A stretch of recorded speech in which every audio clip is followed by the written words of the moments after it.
హైదరాబాద్లో ఒక తాపీ మేస్త్రి కర్నూలు నుంచి బతుకు తెరువు కోసం వచ్చి తాపీ పని చేసుకుంటూ చీటీలు బిజినెస్ పెట్టి సొంత ఇల్లు కట్టుకుని 100 కోట్లు పైగా డబ్బును తీసుకుని ఫ్యామిలీ మొత్తం రాత్రికి రాత్రి పరారైపోయారు. పాపం జనాలు అందరూ ఉసూరుమంటూ ఏడుస్తూ ఉన్నారు. బాధితులు అందరూ వచ్చి ఇంటి చుట్టూ తిరిగి మాట్లాడుకుంటూ ఉంటే 100 కోట్ల పైనే లెక్కొచ్చింది. అంటే చూడండి ఎంతమందిని మోసం చేశాడో.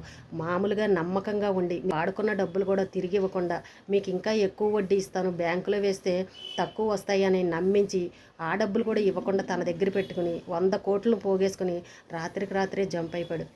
ఎవరిని కూడా నమ్మే పరిస్థితి లేదు. ఇళ్ళ దగ్గర ఆడవాళ్ళు చాలామంది రూపాయి పోగేసి పాపం ఇలా చీటీలు కట్టుకుంటూ ఉంటారు. పిల్లలు చదువులకు వస్తాయి, పెళ్ళిళ్ళకి వస్తాయి, ఇల్లు కట్టుకుందామన్న ఆలోచనతోటి పాపం అందరినీ నమ్ముతూ ఉంటారు.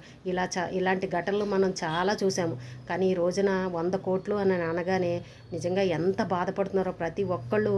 పాపం ఏడ్చిన వాళ్ళు ఏడ్చినట్టే ఉన్నారు. ఎవరు ఇలా మోసపోకండి, ఎవరు కూడా ఈ చీటీల మాయలో పడి మీ డబ్బును పాడు చేసుకోకండి. ఈ రోజున అతని దగ్గర చీటీలు వేసిన వాళ్ళందరూ మధ్యతరగతి వాళ్ళు, చిన్న వ్యాపారాలు చేసుకునే వాళ్ళు ప్రతి ఒక్కళ్ళు ఈ రోజున కన్నీళ్ళు పెట్టుకుని ఏడుస్తూ ఉన్నారు. కాబట్టి ఎవరిని నమ్మకండి.